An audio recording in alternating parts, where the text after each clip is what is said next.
गरीब वर्सेस अमीर बाप का प्यार। एक गांव में प्रताप सिंह नाम का एक बहुत बड़ा व्यापारी था।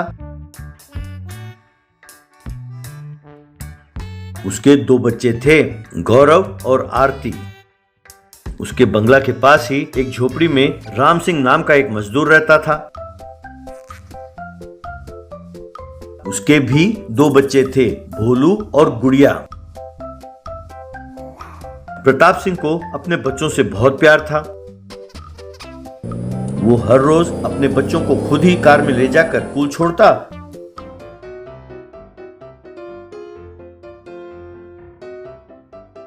और वापस स्कूल से घर ले आता। घर लौटने पर बच्चों को स्नैक्स और फ्रूट्स खिलाता। फिर गौरव को टेनिस क्लास ले जाता और आरती को डांस क्लास के बाद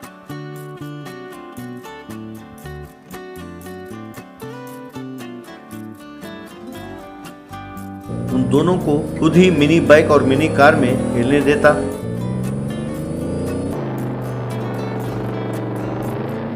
फिर बच्चों को होमवर्क कराता था और पढ़ाई कराता था। क्लास में तुम दोनों को ही फर्स्ट आना चाहिए।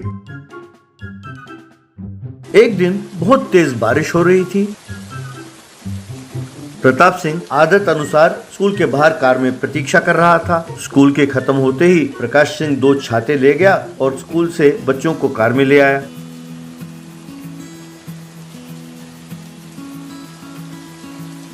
तभी राम सिंह साइकिल पर वहां पहुंचा। वो भोलू और गुड़िया को साइकिल पे एक को आगे और एक को पीछे बिठाकर साइकिल चलाते हुए जाने लगा। गौरव और आरती उन्हें कार के अंदर से देख रहे थे। घर जाते ही गौरव आरती से, इतने दिनों बाद आज बारिश हुई है।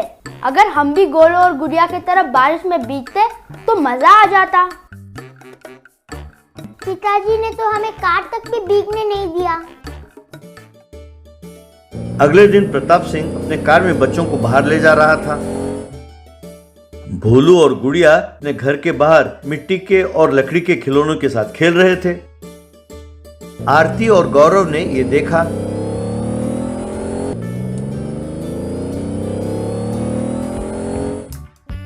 घर आते ही गौरव, स्कूल से लौटकर वो दोनों कितने मजे से खेल रहे हैं। हमारे पास बिल्कुल टाइम नहीं है। हमारे क्लासेस की छुट्टियां होती नहीं है ना। हम तो सिर्फ अपने पिताजी के साथ खेल सकते हैं। कई दिन बीत गए। एक दिन प्रताप सिंह आरती और गौरव से गुस्से में, तुम्हारे स्कूल के प्रिंसिपल ने मुझे फोन किया। क्यों गौरव, सुना है तुमने एग्जाम नहीं लिखा? और आरती, तुम सारे सब्जेक्ट में फेल हो गई। हमेशा क्लास में फर्स्ट आते हो ना। मैंने क्या कमी कर दी जो तुम लोग ऐसे कर रहे हो? तुम दोनों की वजह से मेरा बहुत अपमान हुआ है, कहकर जोर से चिल्लाने लगा। इतने बड़े घर में हमारा दम घुटता है पिताजी। आरती और मैं हमेशा ये सोचकर दुखी होते हैं कि हम उस झोपड़ी में क्यों नहीं पैदा हुए। मैं अब कोई और परीक्षा नहीं देने वाला। मैं वो स्कूल छोड़ दूंगा। ये बात सुनकर प्रताप सिंह बहुत दुखी हुआ। प्रताप सिंह दोनों बच्चों को लेकर राम सिंह की झोपड़ी पर गया।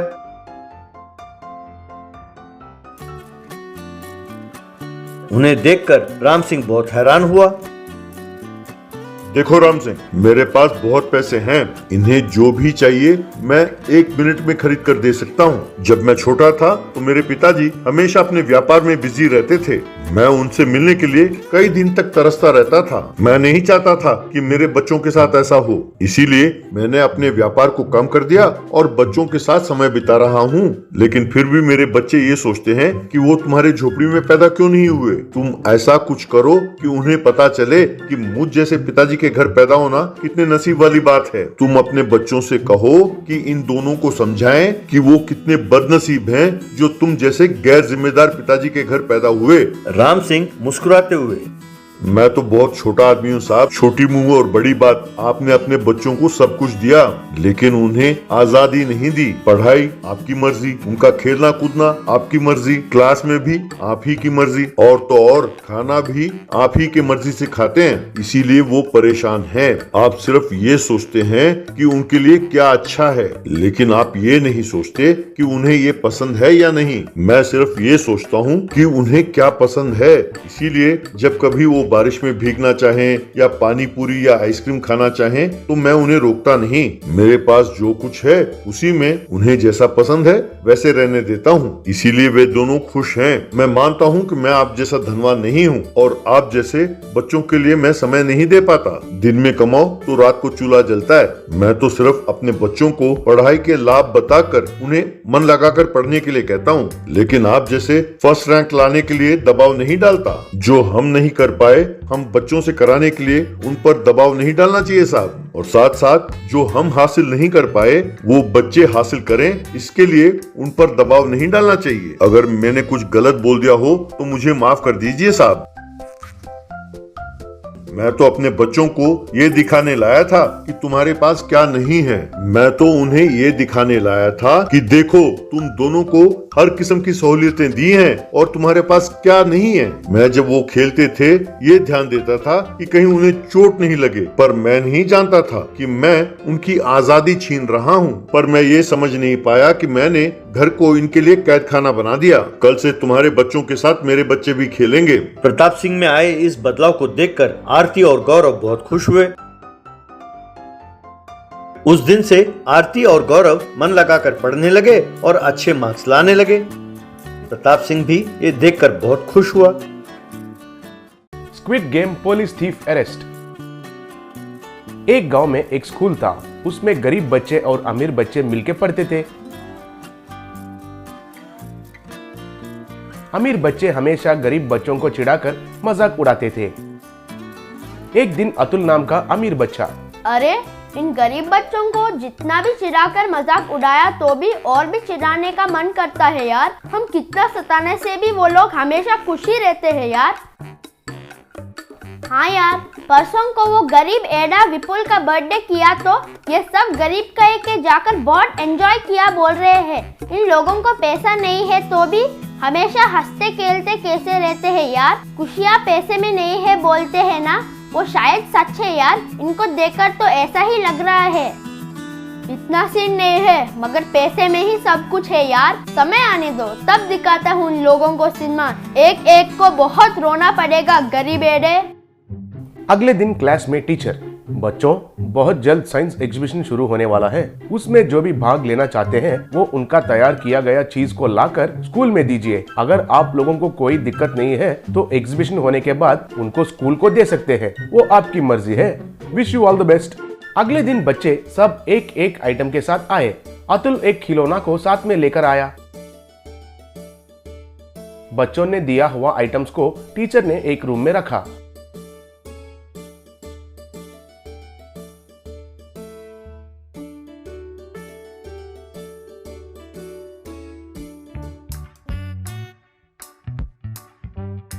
उस स्कूल के दूसरे रूम में बच्चों के लंच बॉक्सेस थे।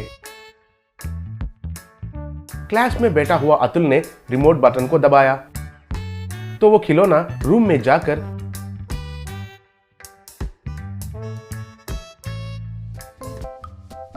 गरीब बच्चों का लंच बॉक्स को खोलकर खाना को नीचे गिराकर चली गई।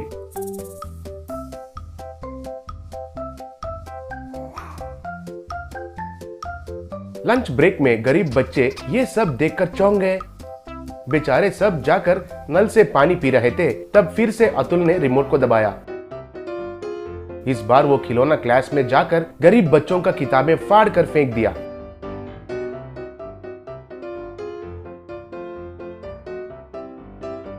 तब गरीब बच्चे वापस आकर देखा तो हैरान हो गए। तब टीचर से विपुल, सर किसी ने हमारे खाना नीचे फेंक दिया सर। हमारे बुक्स पूरा फाड़ के फेंक दिए सर। चाहिए तो ये देखिए। ये क्या कह रहे हो? आप लोगों का खाना फेंकने को किसको जरूरत हो सकता है? आपके बुक्स ऐसे कैसे फट गए हैं? बच्चों, इस क्लास में ऐसा कौन कर रहा है? कृपया करके ऐसा तमाशा मत कीजिए, ऐसे बाकी बच्चों को कहा। फिर अतुल लोग चुपके से हंसने लगे। ऐसा हर रोज वो खिलौना गरीब बच्चों का खाना फेंकना, बुक्स को बैग से बाहर निकलकर फाड़ देना, ऐसा करने लगी। उतना ही नहीं, क्लासरूम के टेबल में रखा हुआ गरीब बच्चों के बिस्किट्स चॉकलेट्स चुराकर अतुल लोगों को देना शुरू किया।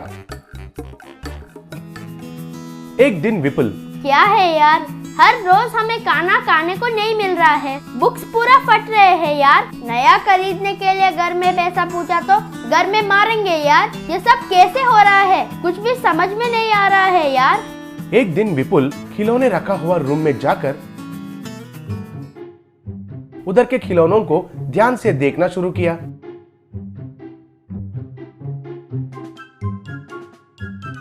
तब उसको वो खिलौने के हाथ में कुछ सब्जी का दाग दिखाई दिया। अरे इस खिलौने के हाथ में सब्जी का दाग कैसे आया? यही सब कुछ कर रही है क्या? ये तो अतुल ने लाया हुआ खिलौना है ना? बाद में पुलिस स्टेशन में जाके जो भी हुआ सब पुलिस को बताया। तब सब मिलके एक खिड़की में से देखने लगे।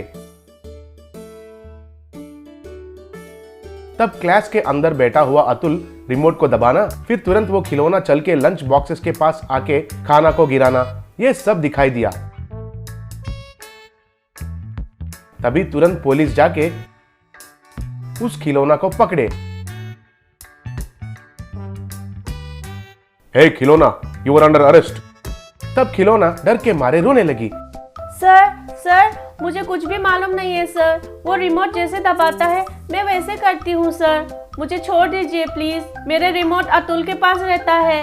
अतुल प्लीज हेल्प हेल्प कहकर चिल्लाने लगी। उस चिल्लाने के आवाज को सुनकर सब टीचर्स भागते हुए उस रूम पर आए। फिर पुलिस ने जो भी हुआ वो सब टीचर्स को बताया। Atul, you are under arrest. तुम भी चलो पुलिस स्टेशन इस खिलौने के साथ। सर कृपया करके ऐसा मत कीजिए। इतनी छोटी उम्र में पुलिस केस में होके जेल में गया तो उनका भविष्य नाश हो जाएगा सर। इस बार के लिए छोड़ दीजिए सर, फिर से ये सब मैं नहीं होने दूंगा। फिर पुलिस ठीक है कहकर चले गए। तब से लेकर अतुल लोगों में बदलाव आकर सबके साथ अच्छे से रहने लगे।